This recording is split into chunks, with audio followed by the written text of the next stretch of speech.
Hello, my name is Anne and this is a special day. It's Christmas Eve. One of my most favourite things about Christmas is reading a special story on Christmas Eve. Would you like to join me? Things have been a little different this year, but girls and boys, and grown-ups too, can always enjoy stories.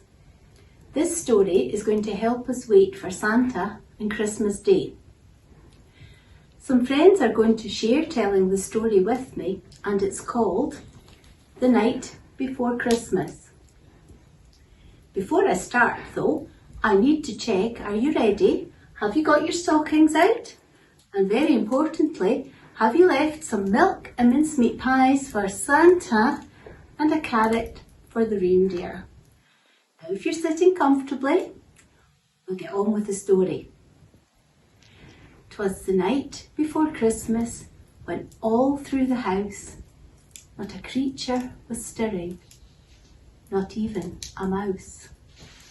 The stockings were hung by the chimney with care in hopes that St. Nicholas soon would be there.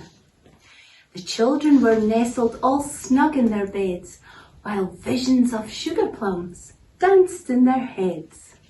And Mamma in her kerchief, and I in my cap, had just settled down for a long winter's nap.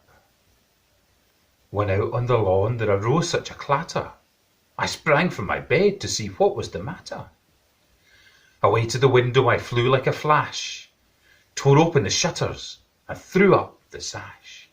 The moon on the breast of the new fallen snow gave the lustre of midday to objects below, when what to my wondering eyes should appear but a miniature sleigh and 8 tiny reindeer, with a little old driver so lively and quick, I knew in a moment it must be Saint Nick.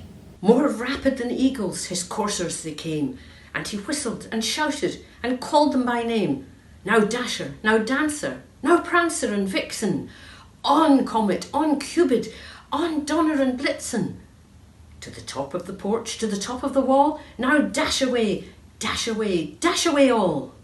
As dry leaves that before the wild hurricane fly, when they meet with an obstacle mount to the sky, so up to the housetop the coursers they flew, with the sleigh full of toys, and St. Nicholas too.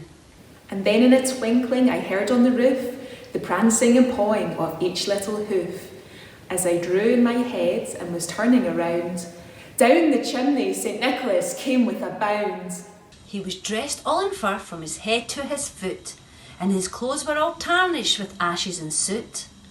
A bundle of toys was flung over his back, and he looked like a peddler, just opening his pack. His eyes, how they twinkled, his dimples how merry. His cheeks were like roses, his nose like a cherry.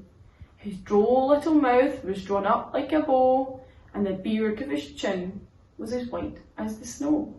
The stump of a pipe he held tight in his teeth, and the smoke it encircled his head like a wreath. He had a broad face and a little round belly that shook when he laughed like a bowl full of jelly. He was chubby and plump, a right jolly old elf, and I laughed when I saw him in spite of myself. A wink of his eye and a twist of his head soon gave me to know I had nothing to dread.